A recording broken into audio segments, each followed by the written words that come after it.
Welcome, everyone.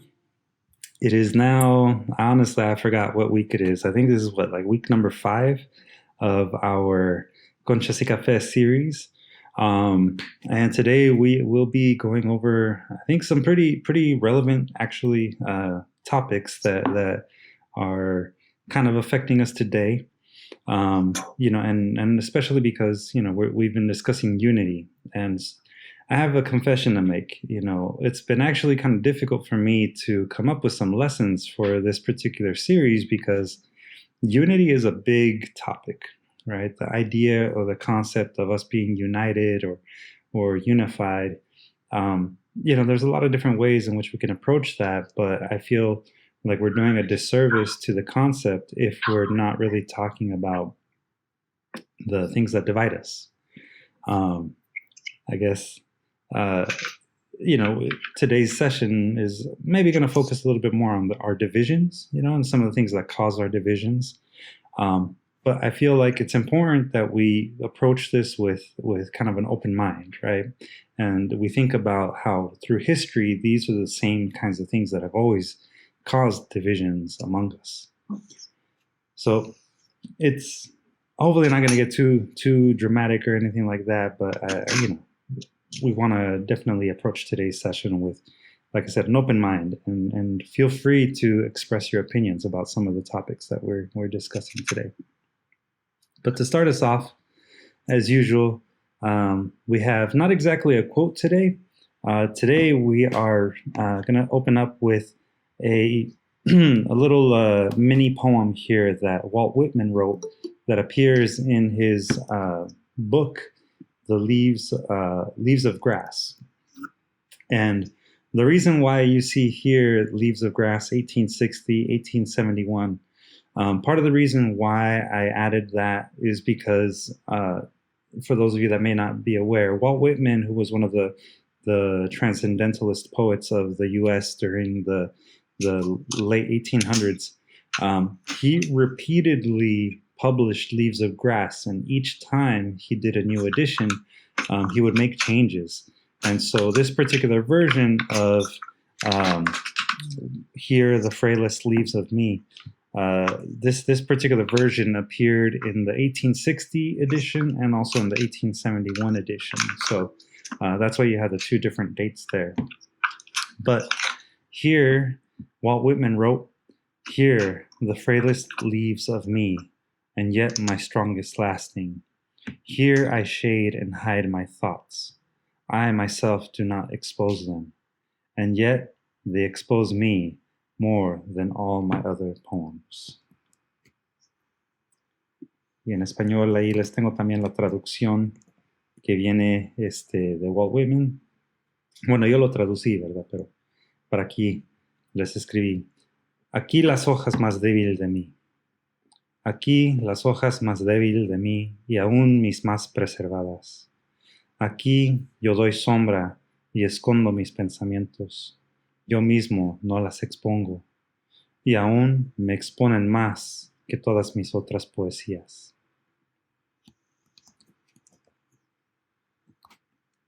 And there it is in our chat for everyone to reference. Could you read just above in English where it says exposes me? Yeah. So I'll read the whole thing since it's pretty short. Okay. It goes, "Here the frailest leaves of me, and yet my strongest lasting. Here I shade and hide my thoughts. I myself do not expose them, and yet they expose me more than all my other poems."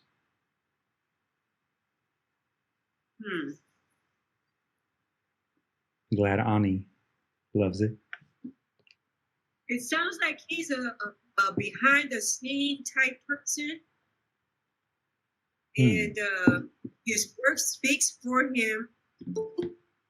He doesn't wear neon signs. I like that. He doesn't wear neon signs. Do you mean like he's not trying purposely to draw attention to himself? Yeah, he's not boastful. Mm-hmm. I need to. It's something else in there. It might be a short poem, but it's saying a lot. And I have my little tablet, so I can't see it well. Yeah. But yeah, I need to. I'm a vision person. I need to see. Yeah. Okay. But even that first part, he's frail. He's timid. He appears to be timid, but he's really strong. But he's not. I can do this. I can do that. I got it. But he's powerful. That's powerful. I like that. I like that. Cool. But I need to see it.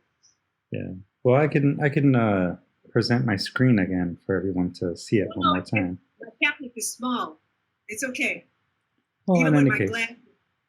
And I don't want to check my tablet because you know what trouble I've been having. Yeah, no problem. Well, hopefully you all can see it right now. Again, it goes. It's fairly short, right? Here, the frailest leaves of me, and yet my strongest last me. Here I shade and hide my thoughts.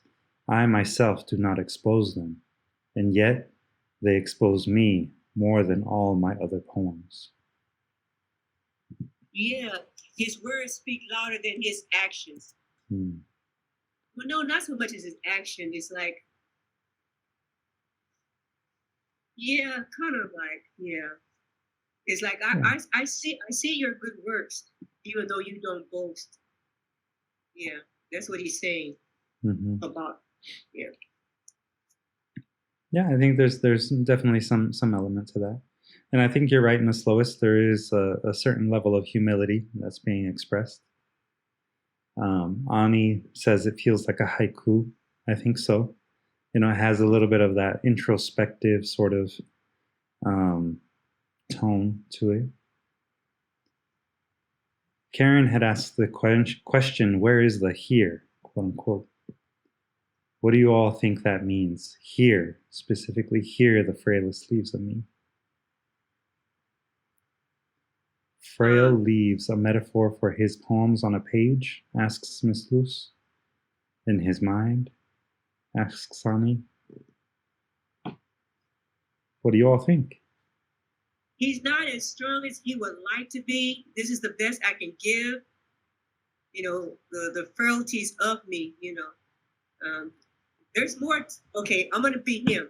There's more to me than I present, so I'm like making myself vulnerable, but there's more to me than I fail to reveal. Right. Yeah, I mean it's too heavy to put it into words. I can't find the words. I'll just say I just can't find the words. Yeah, I can't find it. That's okay. I think that it's definitely something that we want to feel for sure. Miss Michelle, I see you raised a hand. Yeah, hi. Do you think he may have lament or regret? That's a good question. Older, maybe? He's talking about experiences? Perhaps. Abraham in the chat wrote, I think it talks about being sincere with one's writing, and it doesn't have to be personal in the sense of talking specifically of oneself, but maybe the ideas or views through one's writing. I mean, it could be that, yeah, he's reflecting on things that he may have done or may not have done. I do feel personally like the frail leaves are, the sheets of paper, right? For those that may not be familiar with the terminology, a page in a book is actually called a leaf. So that, a sheet of paper is a leaf. And so here, the frail leaves could be, him using the terminology of print to create a metaphor for the idea of creating a book.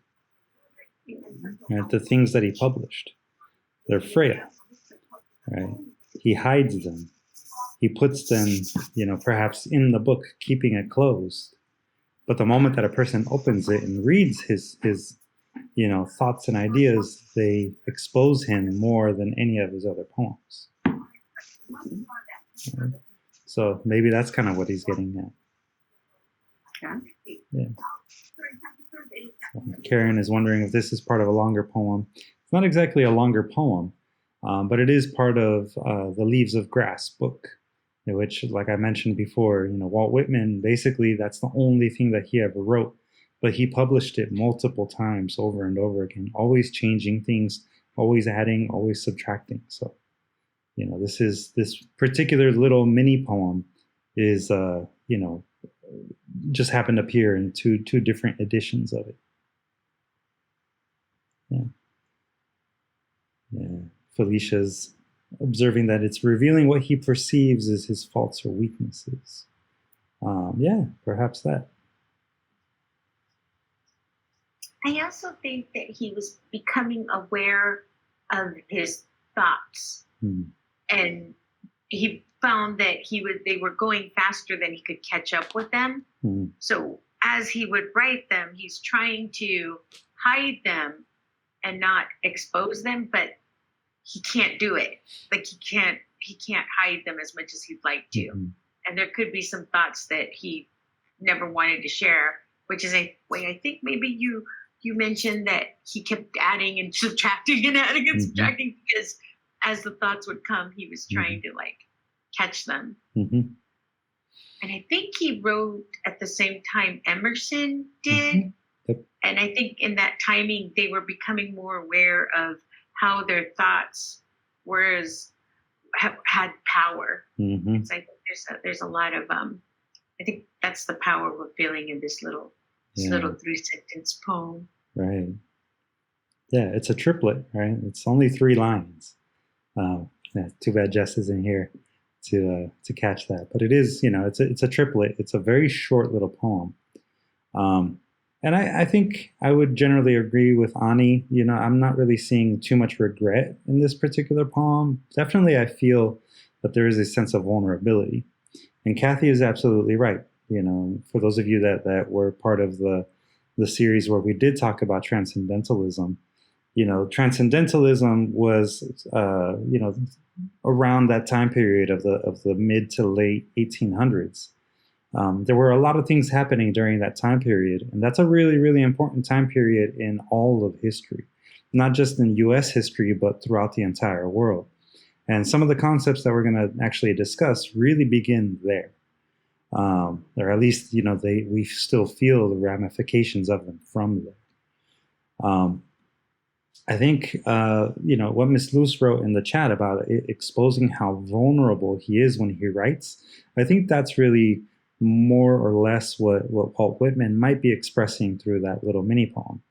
It's sort of like, if you're going to be a writer, you need to be okay with exposing yourself, to expose yourself to the highest degree, or else people may not connect with you, right? And that's just good writing.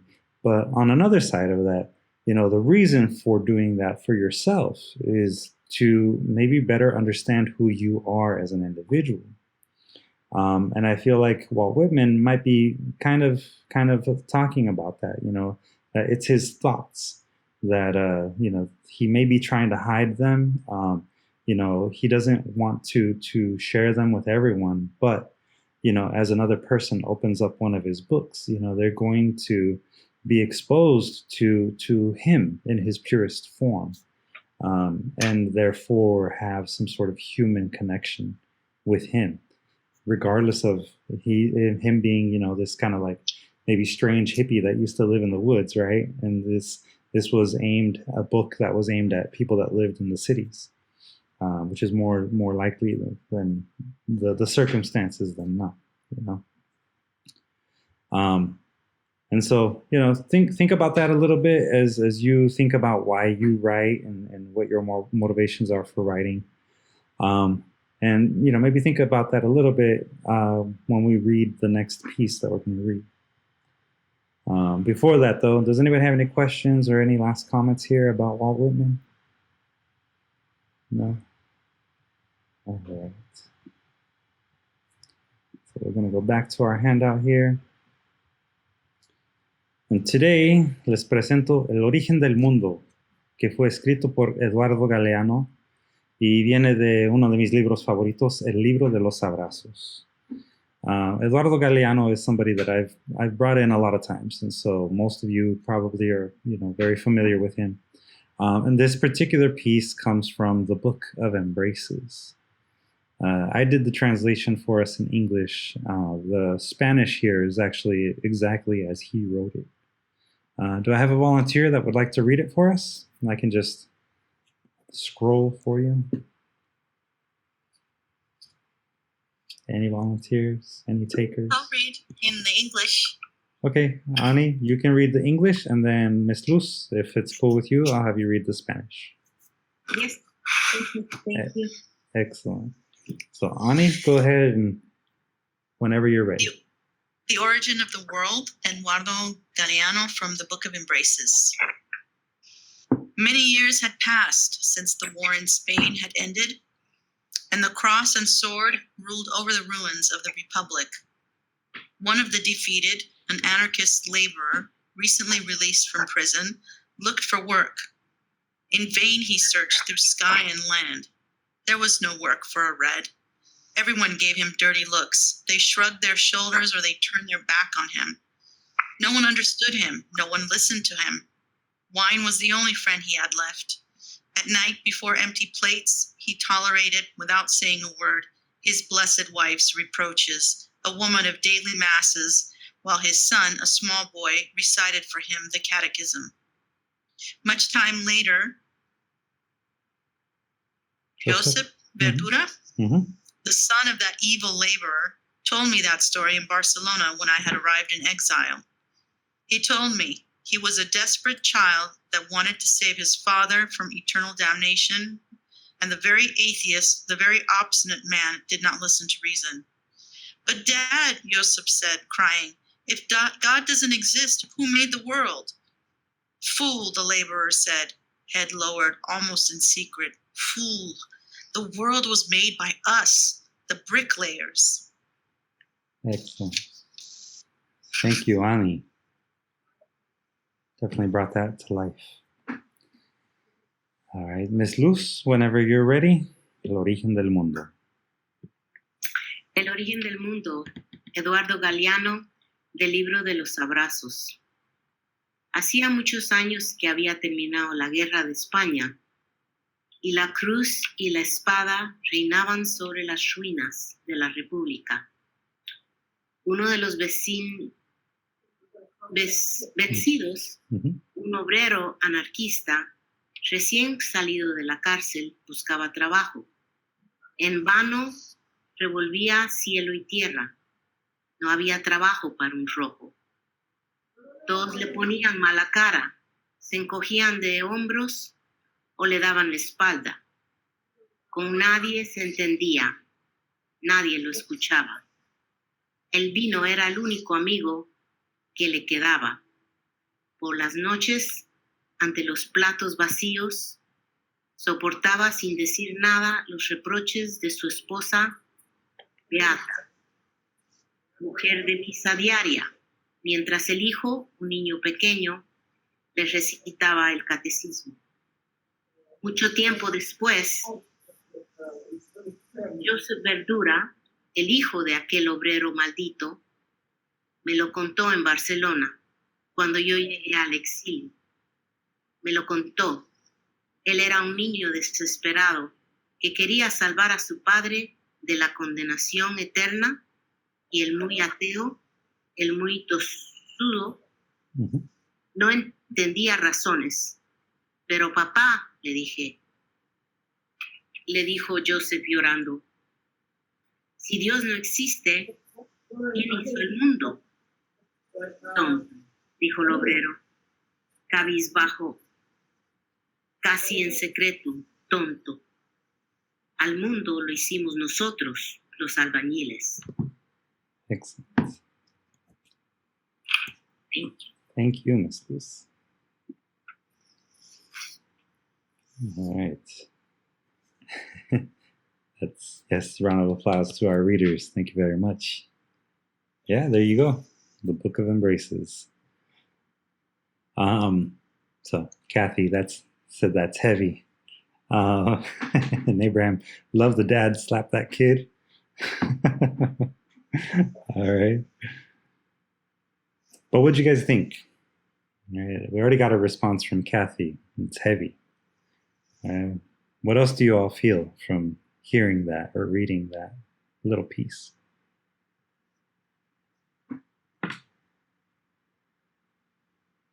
What does it make you think of?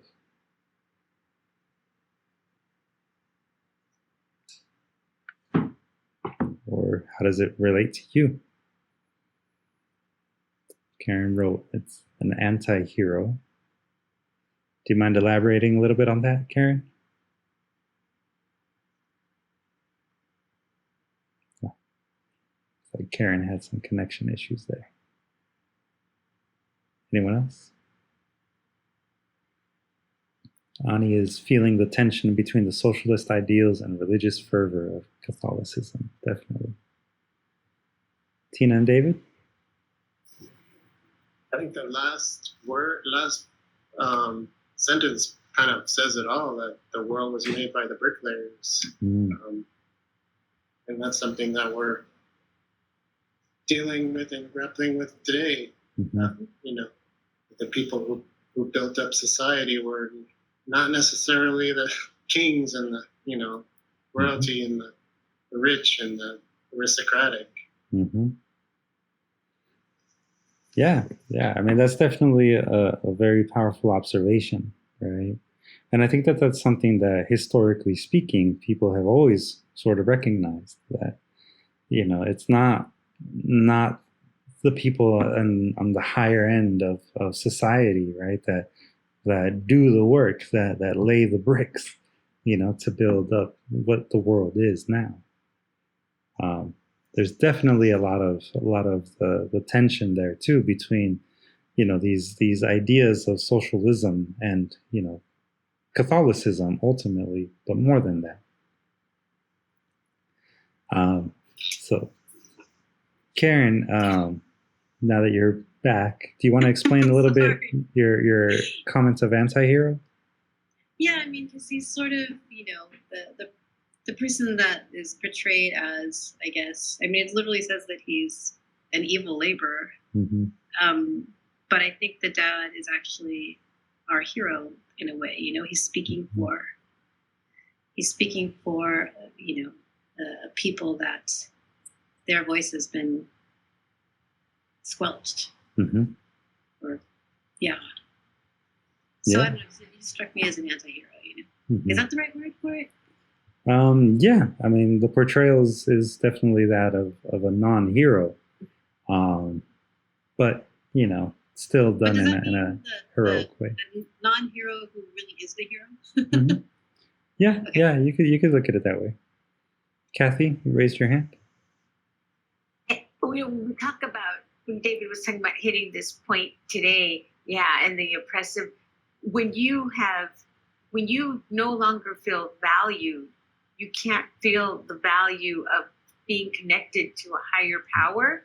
And so that's why that last line kind of like penetrated my heart. It was like, no, there just isn't a God. We're the ones who built everything. And you can feel almost like the sense of feeling just like letting go of one's wholeness, that separation. If we're talking about separation tonight, I think you're hitting the mark with this one. It's like we're cutting it off. We're cutting off any connection to any religion, anything. It's over. It's all us now. Well, you know, that's not necessarily my intent, but, you know, that is, I think, a very key point that you said, right?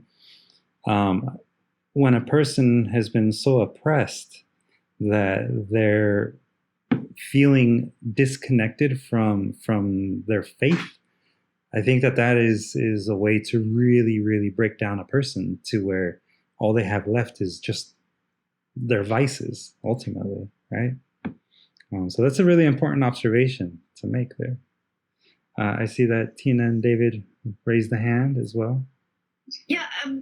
So it's called The Origin of the World. Like, where did the world come from? And it just has to do with if you're going to believe in God, and if you're not, people made it. It's kind of like God and science, and the discrepancy between that. Like, are you going to believe in science? Are you going to believe in God?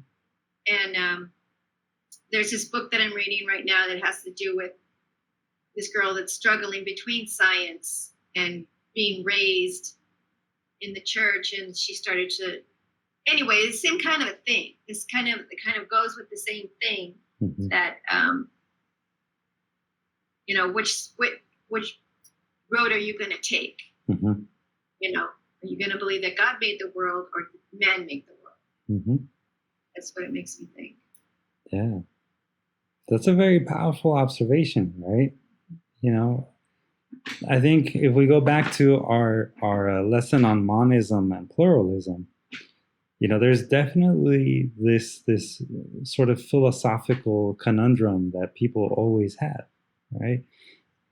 People aren't sure what came first, right? Was it just that we popped up out of nothing, out of some primordial soup, and human beings are an accident, or were we planned? Were we here, always by some sort of divine design, right? Did God or some sort of celestial being that we can't see or feel, have the need to create us? But ultimately, we're here, we're living now, and we have the luxury of asking ourselves those questions, but not always, is that the case? Ani in the chat wrote, "It feels terrifying to be reminded that we have no idea what it's like to live in an oppressive society where you can't be yourself and have to fear the winners of a revolution." That's pretty true. But really, when you think about our society here, the majority of us here, we live thinking that we're free, but are we really? Are we still, oppressed in some form or another? And Abraham in the chat also wrote, there's a crashing of not religions, but politics, and of the status quo, reacting to possible change. And also the dad saying, I am not in this situation because of God, but because of people. I think people, we can be very tribal, right? We can be very like, I am part of this group, you're not. And so, you are not welcome. That's a lot of times the initial reaction that people have. And Karen is observing a bit of vindication, right? That the world was made by us, the laborers. And Ani wrote, communism rejects all religion. This is partially true, and I'll explain what I mean by partially in a moment. Miss Luz, I see you raised your hand. Yes, this piece really resonated for me. I grew up hearing stories of the revolution in Guatemala that my father witnessed, and a great uncle who was the Communist Party who was arrested and tortured, and the rights of the obrero, the worker, and the importance of protecting the rights of the worker. And this just totally reminded me of that sense of the importance of what do we care about religion if we're not doing justice on earth to our fellow man. Yeah, it's sort of a paradox, isn't it? Like most, if not all, religions teach that we should treat each other with love and kindness, the way that we hope to be treated by others, right? But do we actually live up to that? regardless of whether you're religious or not. Even if you consider yourself just simply a spiritual person, we all have bias, right? We all have a sense of tribalism, like I said, because we're part of a community that accepts us for who we are. We feel safe. But the moment that we see somebody that's nothing like us, then we start to feel, I don't know, like scared, or we start to feel, worried that our position is going to be taken away. And that's, I think, what happens more often than not, is fear ends up dominating all of these, fear ends up being the reason why we divide each other, why we put each other against one another, right? And I'm sure that many of you in the group have, been affected in some form or another by any kind of historical trauma, whether it be slavery or indentured servitude, or a communist uprising or a revolution or a genocide. We all are ultimately the products of those devastating events in human history, right? And yeah, so any other thoughts about the written piece itself? Any other comments that anybody has about what Eduardo Galeano wrote? Putting it up here on the screen one more time.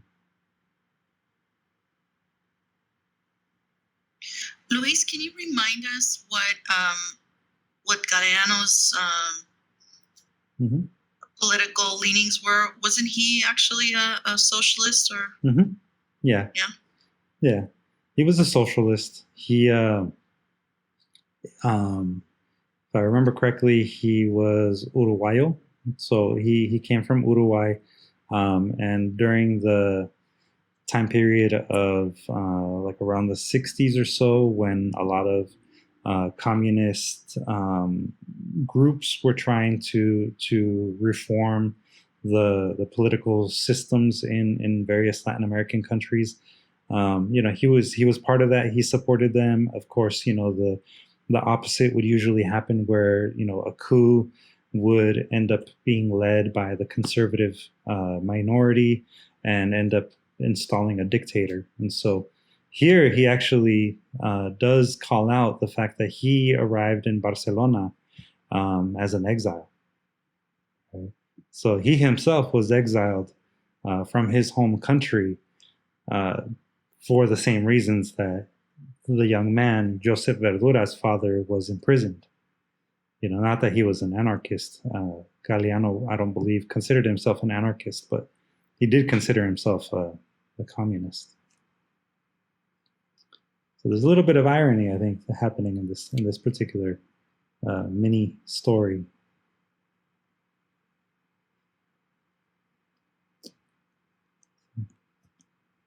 Good question.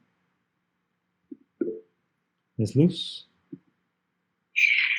I was just also remembering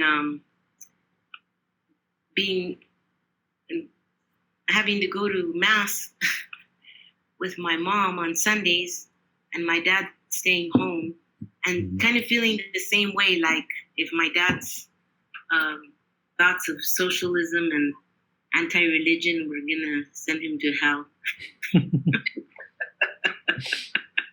Yeah.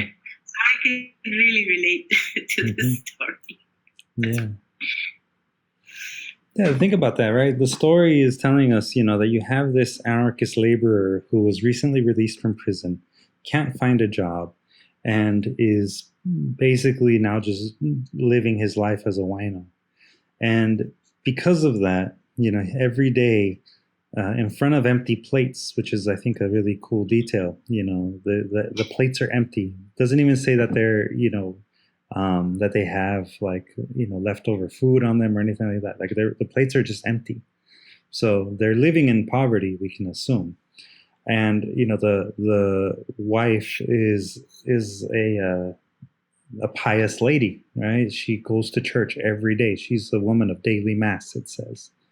And so she's over here, just basically hammering the man for his political ideologies that in turn have caused him to not be able to find work. And then the little boy admits that the reason why he wanted to convert his dad or have his dad, return to religion is because he wanted to save his dad from eternal damnation. He was afraid that his dad was going to be,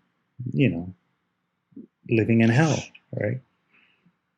And so, by arguing with the dad, if God doesn't exist, then who created the world? Well, the dad simply says, we are the ones that created the world. People did, right? And I think Abraham is right. Part of what the piece might be saying is that we live in the conditions that we create for ourselves to a certain degree, right? But it's way more complicated than that. Just like, religion is way more complicated than just, a set of rules and ideologies. And politics are also way more complicated than, whether you believe in science and religion, or, you believe in other ways of other forms of economic structures and policies, right? There's a lot of times a blending of these things that create what now we might call intersectionality, right? A person can be from one particular social class while also have other things that affect their status in society. If I'm living in poverty and I'm also a person of color and I'm, the descendant of an immigrant, those particular parts of my identity are going to shape my worldview, right? And, if I don't consider myself a very religious person. I stopped going to church a very long time ago.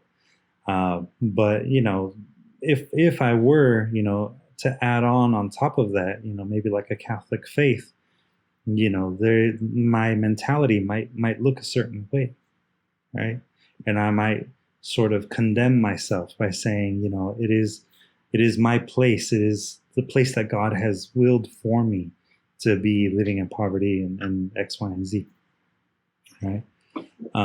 So all of those different things, they do create certain mentalities, and they can sometimes alienate you.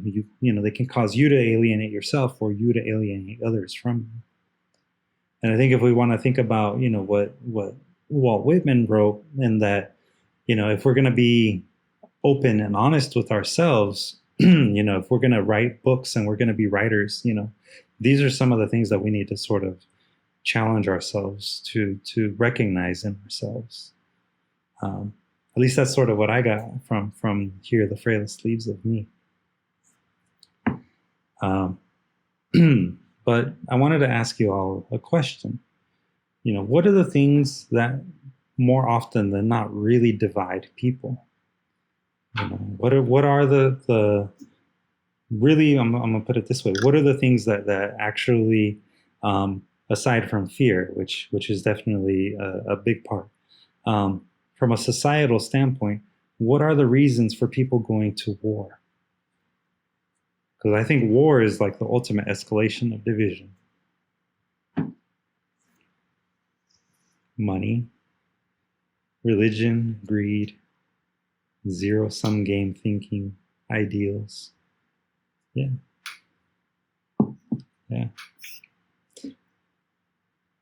Rejection from money. Yeah. I think that, if we want to really distill it down, I think Miss Luce has got it right. It's resources, right? It's not just money, because money is a byproduct of having access to resources, right? What is one of our biggest resources? It's land. The reason why, I brought up transcendentalism, and I did bring in Walt Whitman and talked a little bit about that time period, the middle of the 1800s, is because a lot of different things were happening. And I think that is really important, if we're going to talk about divisions, that we understand history and the history of these divisions, right? I'm pretty sure that everyone knows that, the middle of the 1800s was sort of the beginning of the Industrial Revolution. Right? This is around the time period that, at least in philosophy and art, we would consider that to be the age of reason, the time of enlightenment. And transcendentalism kind of happened out of this idea that, the Enlightenment was way too focused on our brains, right? The Enlightenment period was dominated by scientific thinking and reason, meaning that it was all about us sort of being up in our heads, right? That we as people could dominate nature. Whereas transcendentalists, they were like, wait a minute, we've existed all of this time. Transcendentalism was really about reconnecting with nature and understanding that we can actually live in communion with nature, right? We can be almost as one with nature on a spiritual level and on a physical level. And those are, just kind of like very, very broad brushstrokes ways of defining that, right? But, generally speaking, the transcendentalists, that's what they believed, right? They believed that we could be in communion with nature without destroying it, without, polluting it. And basically it was a reaction to the beginnings of the Industrial Revolution. Now, one of the things that was happening, especially across the world, but mostly in Europe and the United States, was the beginnings of revolutions. A lot of the civil wars were happening around that time period, where monarchies were starting to be toppled by the people that they subjugated. Right, so like the French Revolution. That happened about 100 years ago, and that kind of, or 100 years before in the 1700s. And then that, started to create this sort of like ripple effect across Europe, Western Europe. And so in the 1800s, now you had, these independent countries start to have internal civil wars, deciding that, they no longer wanted to be part of colonial life. But they also didn't want to have dictators telling them what to do. They wanted to have something very similar to what the United States had at that time, which was, a democracy. Right? That's around the same time period where, because of these transcendentalist ideas of communion and, sharing with one another and redistribution of wealth, you then started to have the concepts of socialism start to take place. Now, that at the end of the 1800s, that's more or less when what we now understand as socialism started to really take its place, take hold, right? And I think that, in order for us to be able to talk about it, we need to really understand its definition. So in the handout, we have here some definitions for really important things that we all kind of understand, I think, but maybe not everyone understands to its fullest, right?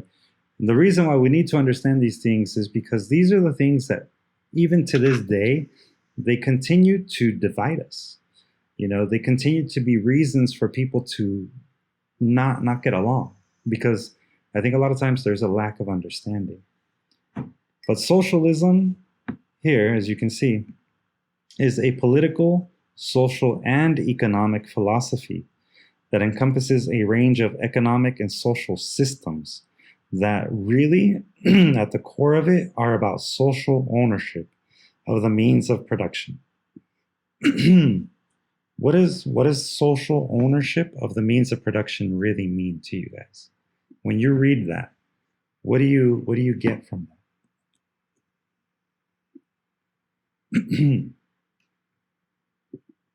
Anybody? Society owns it together. You can own people.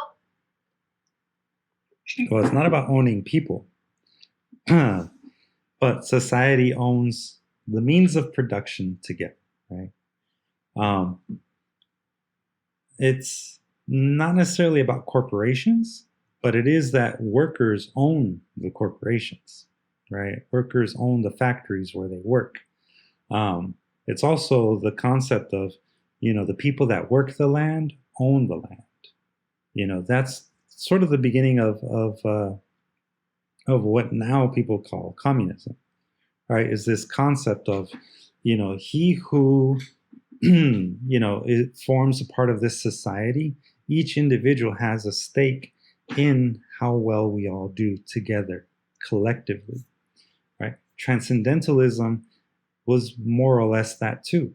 We have to, be aware that we control ourselves and that we control, what we're able to do. And as a community, we can come together and really benefit one another with the unique skills that each person has.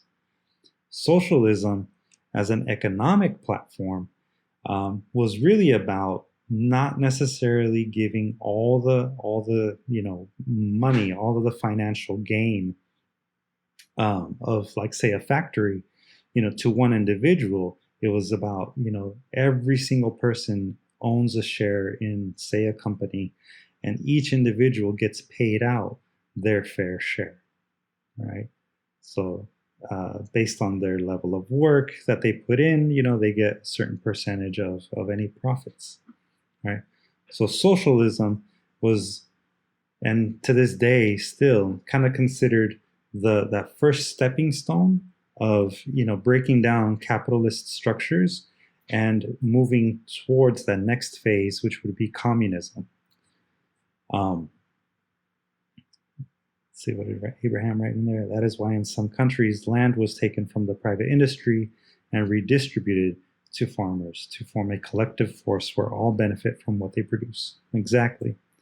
In Mexico, for example, around, I think it's the 1920s, I want to say, the hacendados, the people that were large landowners, the government came in and actually dismantled some of these large tracts of land and would give out ejidos to small farmers.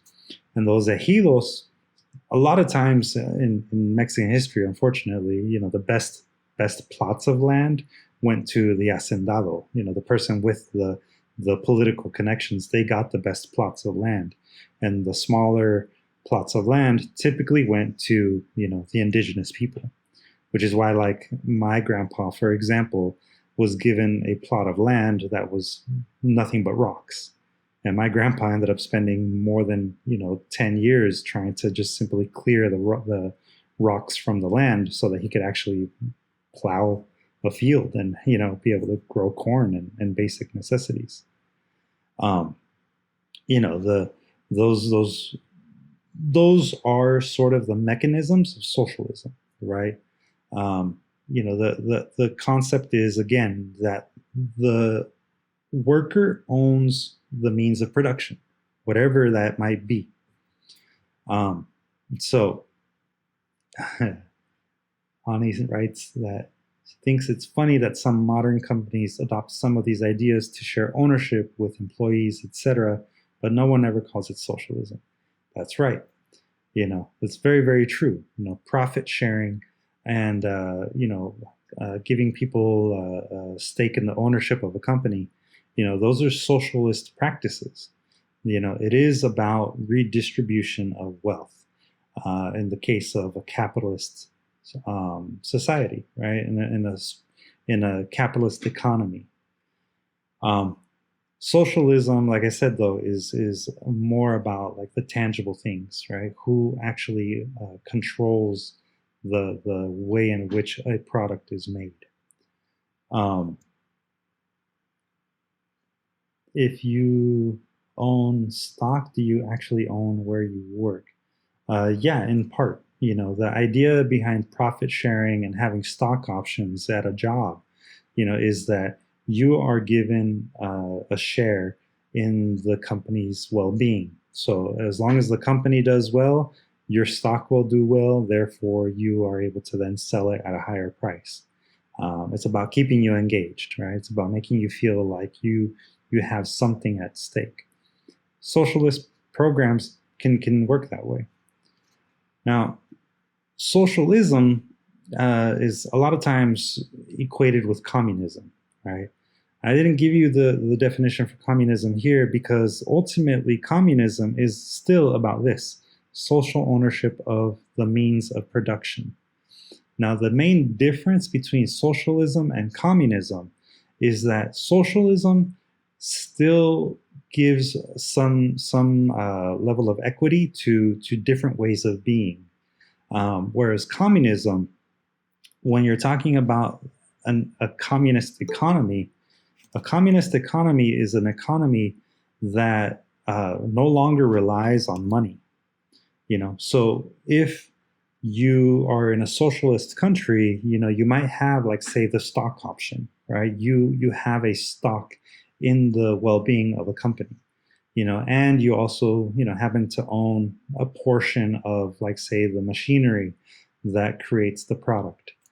And so you can, exchange things for goods. You can, exchange currency for, say, a loaf of bread and that kind of thing.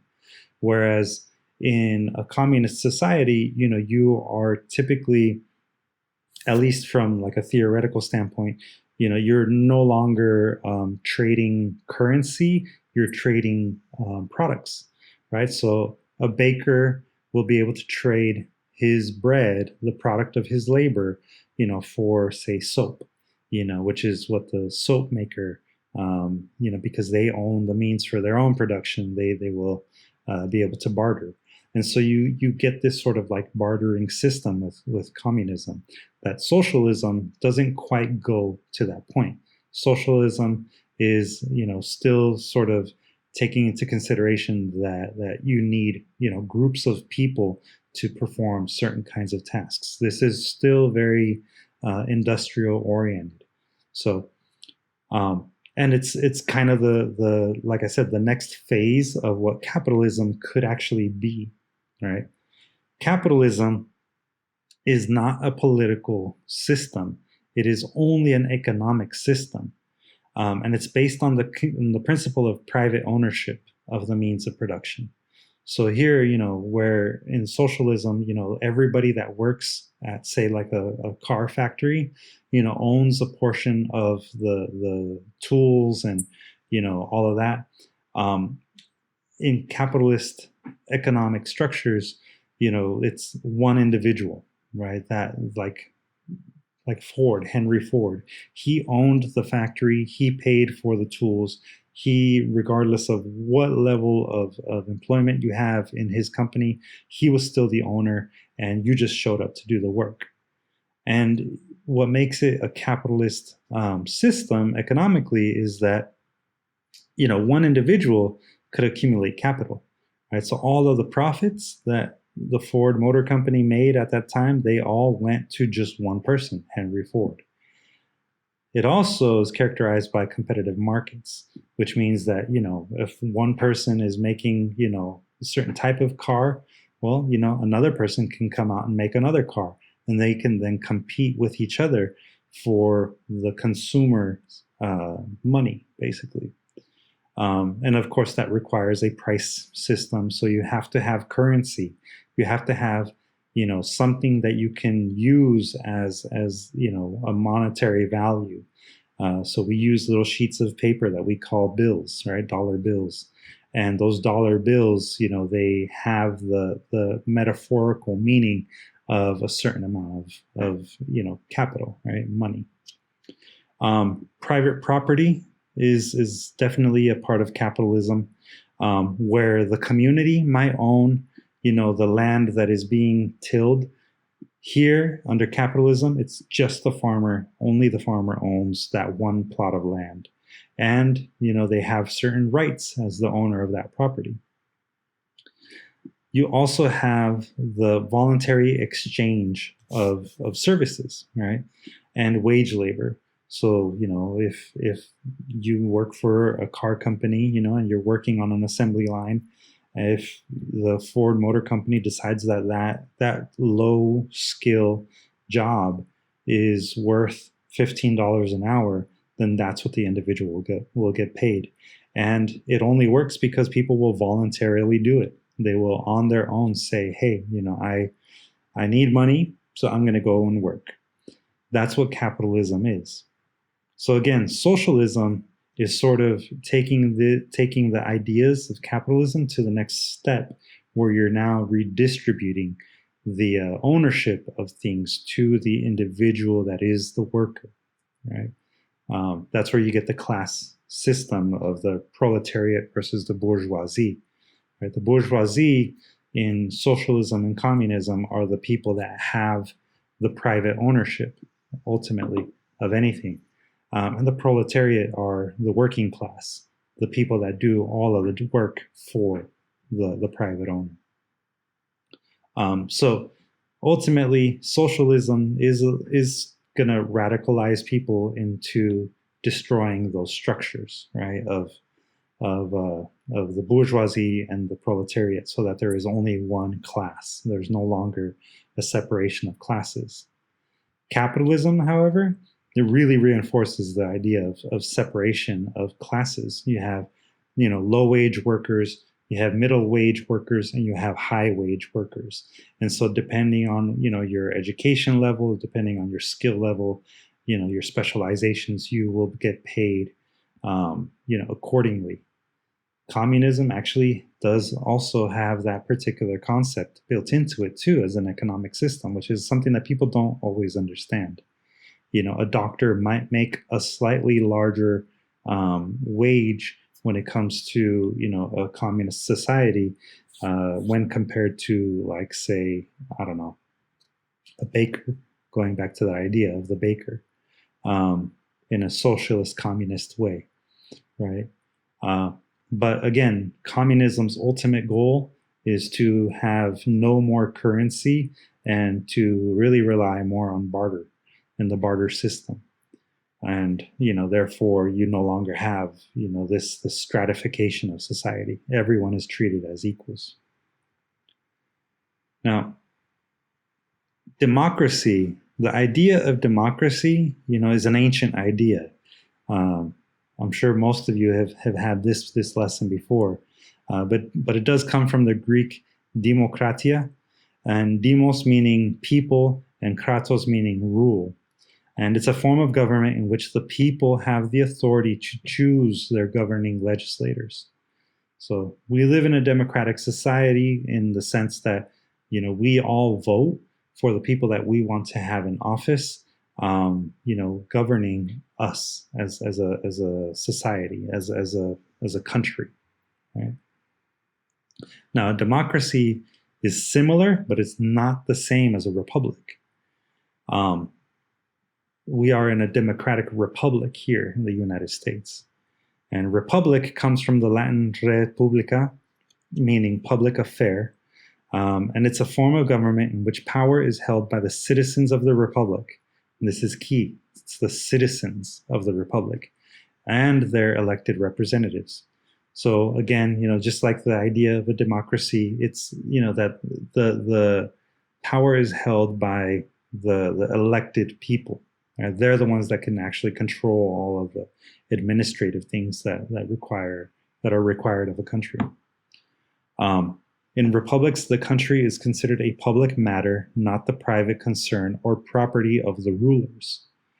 This, I think, is where we're kind of at currently in the country, because we have, one political group that is treating the country as if it is, just belonging to just one group of people.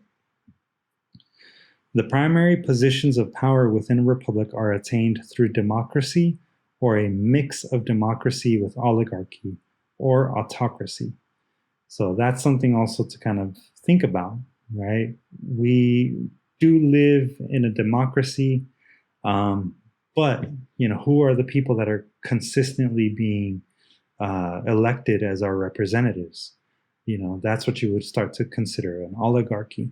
It's a particular person from a particular class.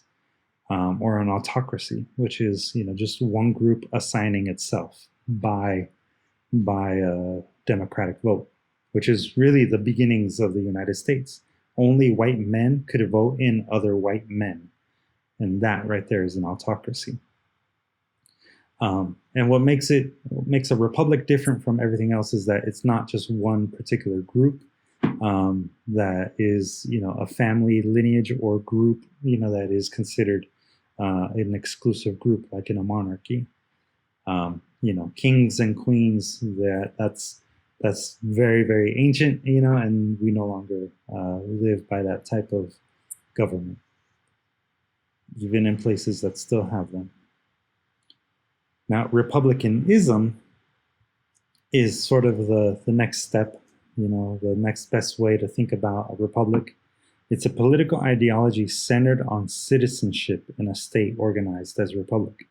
So republicanism is going to be really always focused on who do you allow to be a citizen of your country. That's where I think, a lot of the divisions can happen. Who has the right to vote? Who has the right to, say this particular individual can lead us? And as you can see here, historically, it ranges from the rule of a representative minority or oligarchy to popular sovereignty. Popular sovereignty, the idea behind that, actually goes back to the idea of socialism, right? The idea of social ownership of the means of production. That could also be considered popular sovereignty. The people are the ones that control themselves.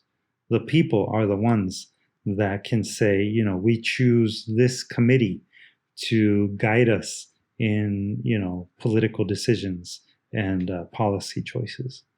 So, a socialist republic can exist. Now, our piece that we read does mention anarchy. He was an anarchist laborer. And so I think it's important that we understand what anarchy is, anarchism. Anarchism is a political philosophy and movement that is skeptical of authority and rejects all involuntary, coercive forms of hierarchy. Anarchism calls for the abolition of the state, which it holds to be undesirable, unnecessary, and harmful. So anarchy is really what most people understand as anarchy.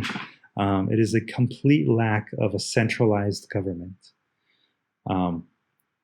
And, it's a decentralization of government because, it feels like they get in the way. In that way, anarchism is very similar to libertarianism, and it's also anti-federalism. So anarchism has its roots in the idea of democratic rule, and every small group can take care of itself. It's sort of like an autonomous group. It's very tribal in its final design. And then, of course, you have fascism, which is the complete opposite of what most people would consider anarchism. Fascism is a form of far-right, authoritarian ultra-nationalism, characterized by dictatorial power, forcible suppression of opposition, and strong regimentation of society and of the economy. So you can go so far left that you can come back all the way to the far right. That's why this is what most people think of when they think of communist countries now. They think of fascist countries, which in some cases is true. We can't say that those that get elected to be part of the governing committee in a communist country will always give up that power, because ultimately they're going to fear losing their place, losing their resources. And so they end up becoming fascists and they end up becoming dictators. So, yeah, full circle. Now, that was a lot, And it's these are all political ideas, right? These are all political philosophies and theories for ways of structuring a society. But ultimately, it's just another way of in some ways dividing us, right?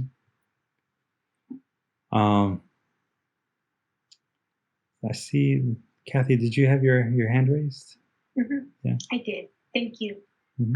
Quick question: the dictatorships, the military dictatorships that took place in South America during 80s and 70s, 80s, 90s, mm-hmm. Those were fascism. Mm-hmm. Were those under pretty much considered fascism, mm-hmm. borderline? Yes. Something else. Okay. Yeah. The majority of the dictatorships that have occurred have all been fascist. Mm-hmm. And not coincidentally, they've also been very conservative.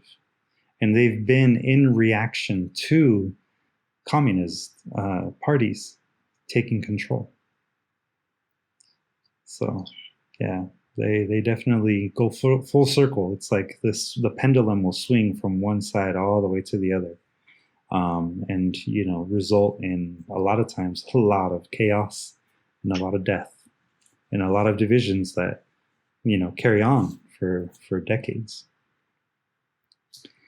And yeah, most people don't realize that under communism, if you have a currency system, some people can get paid a little bit better than others. But again, that's communism is it's a political ideology that can be approached with a socialist economic structure, right? So the political platform of a communist country such as Cuba, for example, can be that everyone has access to an equal education, everyone has access to an equal form of medical care, and everyone has access to an equal level of certain types of luxuries, right? Goods, necessities is kind of how you would see it.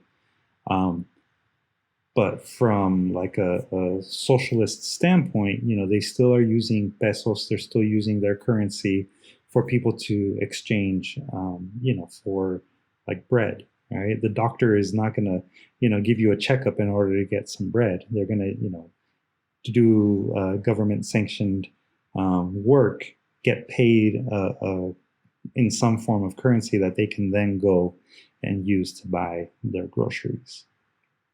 And, well, you mentioning money, and my son and I, we were speaking about that today, and he caught me off guard. And it's a funny thing that you're running a reference on it for me. He says, "Mom," he says, "what is money?" And I'm like, "What is money?" He says, "What is a bill in money?" He said, "It's nothing." He says, "It's just a piece of paper, and someone that's qualified can duplicate, what do you call counterfeit money?" Mm-hmm. And he said it has a number on there that shows a value.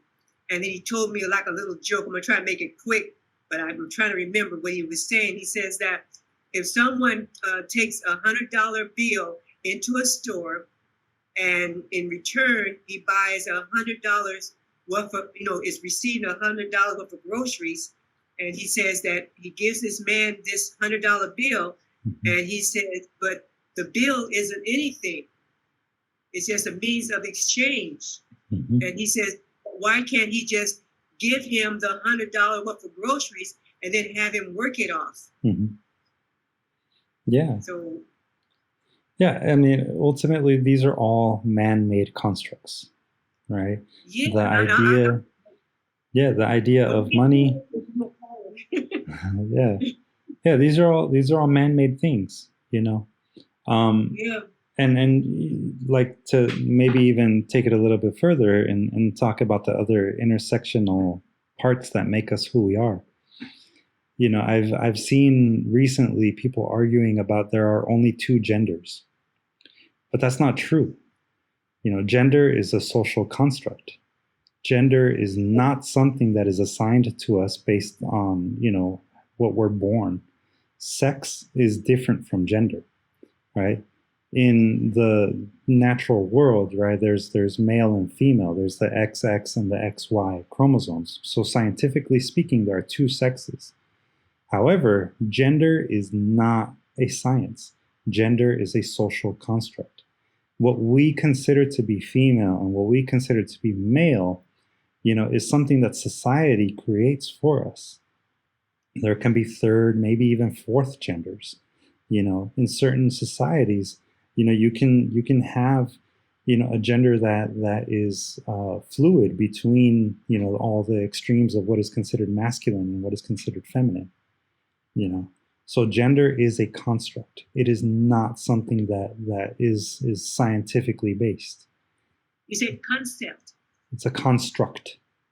Oh, construct. A construction. It's nothing that we can't define for ourselves. So these social constructs, right? Money, gender, social class, right? Whether you're in poverty, whether you're middle class, upper class, those are all things that are constructed by society. And for what reason? We have to ask ourselves, for what reason are these things created? Why are these hierarchies created? If not to keep a very, small minority of people in power, keeps a very small minority, controlling all the land that exists, because land is ultimately the most limited resource that we have on this planet. Land is what can provide us with water, it can provide us with oil, it can provide us with livestock, it can provide us with farmlands, that produce our foods. Land is the one major reason why countries have gone to war. It's one of the major reasons why wars continue to this day, whether they're cold wars or hot wars. Active wars are usually because of occupations. The Palestinians and the Israelis will forever be in war, in some form of war, because of, each one of them considering it an occupation of one side and the other side. And, it doesn't matter what sort of political system we all adhere to, just like it doesn't really matter what religious system we all adhere to. Ultimately, we are beholden to someone else that's higher above us, and our society, if it's going to continue to be based in principles that divide us, and principles that say, this is what it means to be male, this is what it means to be female, and only that exists, then we're going to continue to divide each other. We're going to continue to fear losing whatever little bit of power we have. It's interesting because I learned a couple of days ago that what the gender gap meant, and how you broke it down between white women, 32 cents to a white man's dollar, and then when they got to the Latinas, we were less than a penny to the white man's dollar, and I had no clue. That I'm like, oh whoa, there's some catching up to do. You don't have that awareness that gap exists or that construct has been created. Mm-hmm.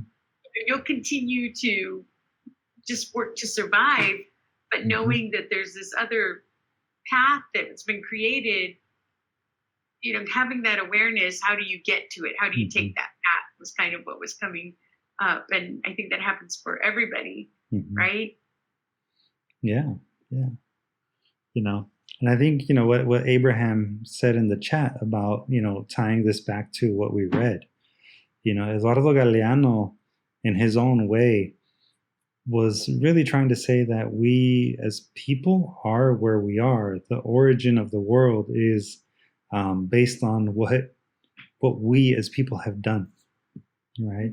It may be, a more, in a spiritual way, more comforting to say that, God created us, But the world that we actually live in was made by the bricklayers, by the people that laid the foundation for this type of society. You know, it can be a way to say, yes, you know, I am proud to be part of that proletariat.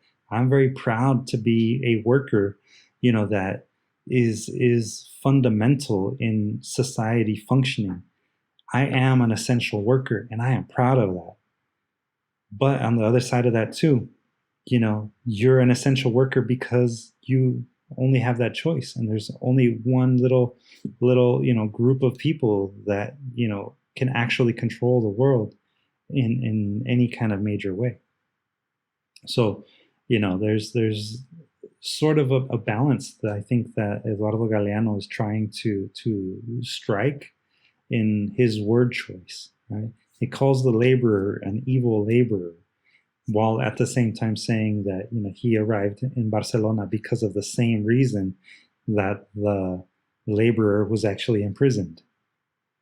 You know, it's such a complicated thing, but you know, we're always divided, right? We're always as a society looking to scapegoat one another, and I don't think that we can overcome that unless if we are able to be very honest with ourselves as people. Which is again why I think, you know, what Walt Whitman wrote is very important.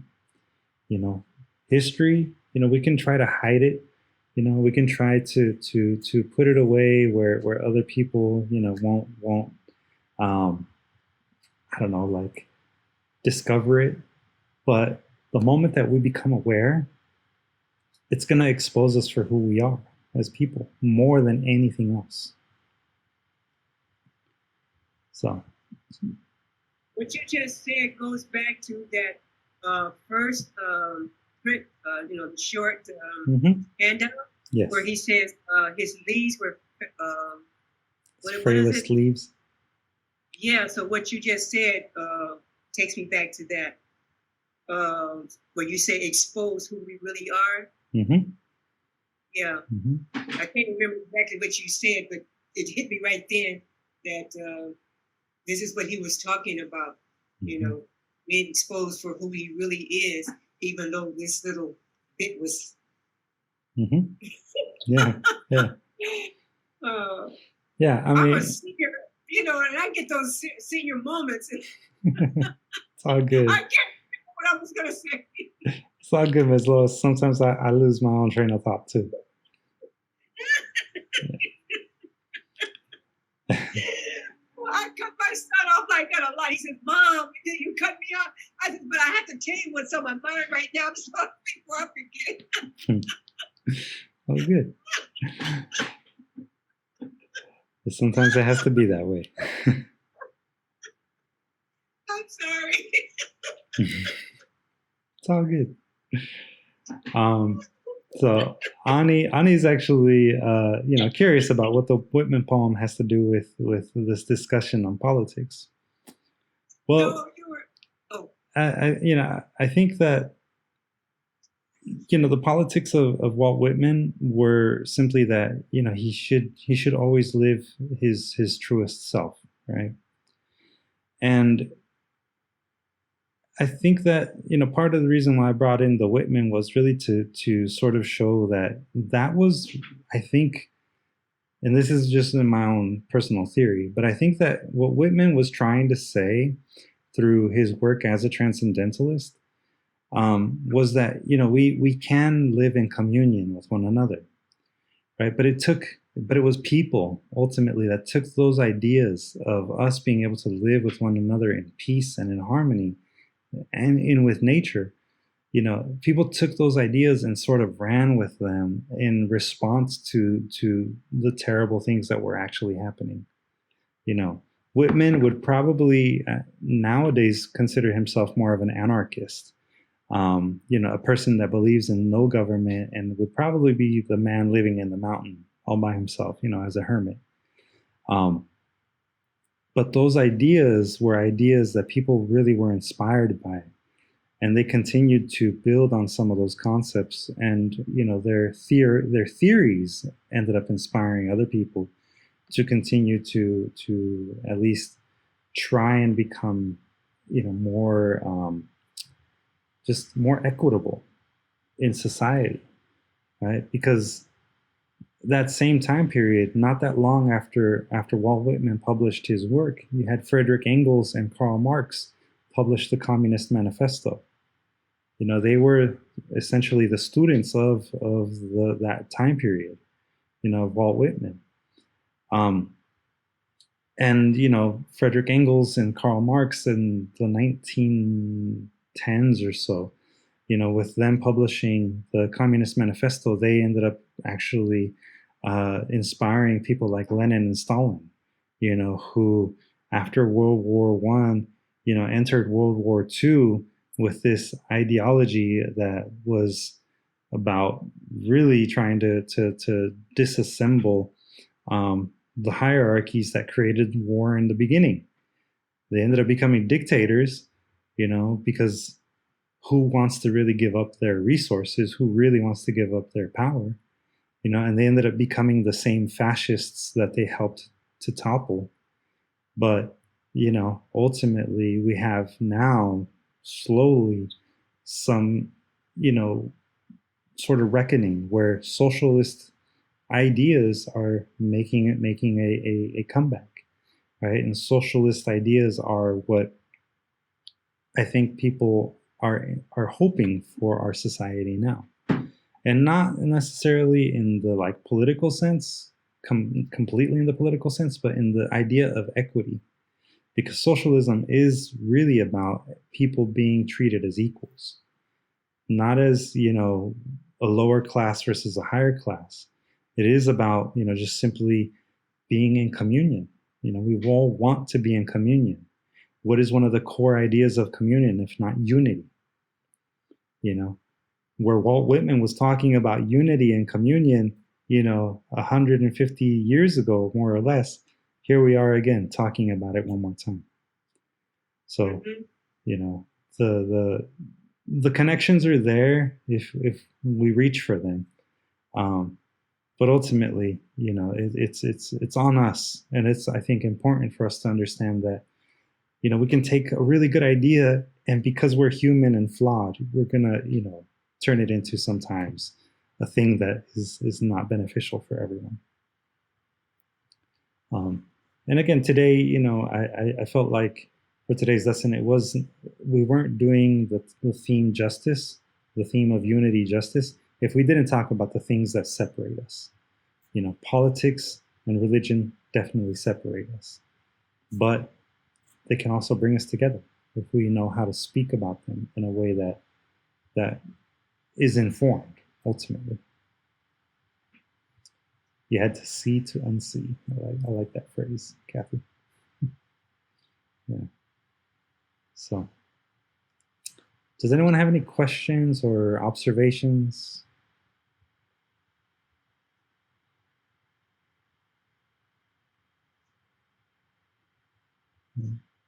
Yeah, I feel like I dropped a lot on y'all and didn't give you much of a chance. I'm afraid to ask what the assignment's going to be. I'm actually terrified. I don't even want to know. Well, we'll wait on that for a second. Miss Michelle, did you raise a hand?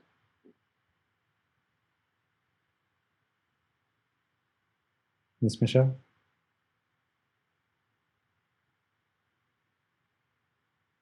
Okay, maybe that was by accident. Can you hear me? Yes, we can hear you. Can you hear me? Okay. I'm getting memories of being in an actual classroom based on this lesson tonight. And I appreciate this. And I appreciate what I've learned. And so I'm looking forward to continuing this. Mm-hmm. It is important. And thank you. Yeah, no problem. Louise about this. Thank you. Yeah, my pleasure. Yeah, I echo that because this is very educational, and I'm enjoying it. So you can kind of like hit on it next week. Okay. Yeah, we might do a little review next week. And all of that fashionist. I mean, it's taking me back to high school. Yeah. Yeah. Yeah. I mean, I love education. Yeah. I have a master's, so I like education. Yeah. I mean, the reason why all of you here are here is probably because of that, No, I'm enjoying every bit of it.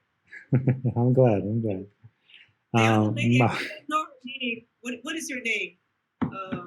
She gave a lot of information tonight. Can't think. Kathy?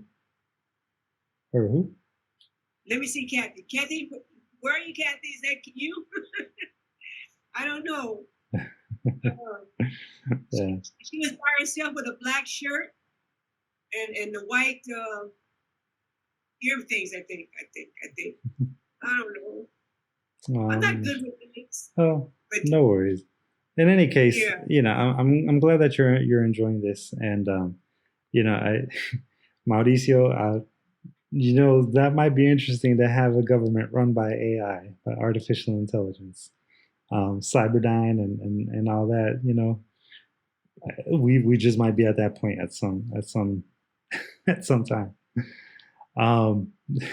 So, well, if nobody has any questions about everything that we covered, like I said, I feel like I went over a lot, and you know, I hope it kind of helped to get you thinking about, you know, what it is that divides us and what it is that unites us, and who are really the essential workers in our society. Because I think that's kind of what the argument is in our reading by Galeano, who are really the essential workers. And so with that, I'm gonna leave you with your writing prompt. And I want you to really think about Eduardo Galeano's writing. You know, he says at the very end, right, that the world was made by the bricklayers. Taking everything that you heard today and whatever ideas you have now about, you know, the things that divide us and the things that unite us, I want you to write either a poem or a prose poem that defines the bricklayers. I want you to write for me, who are the bricklayers? The people that built this world.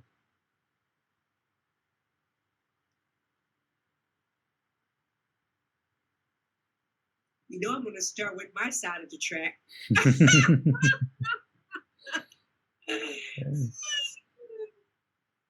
Yeah.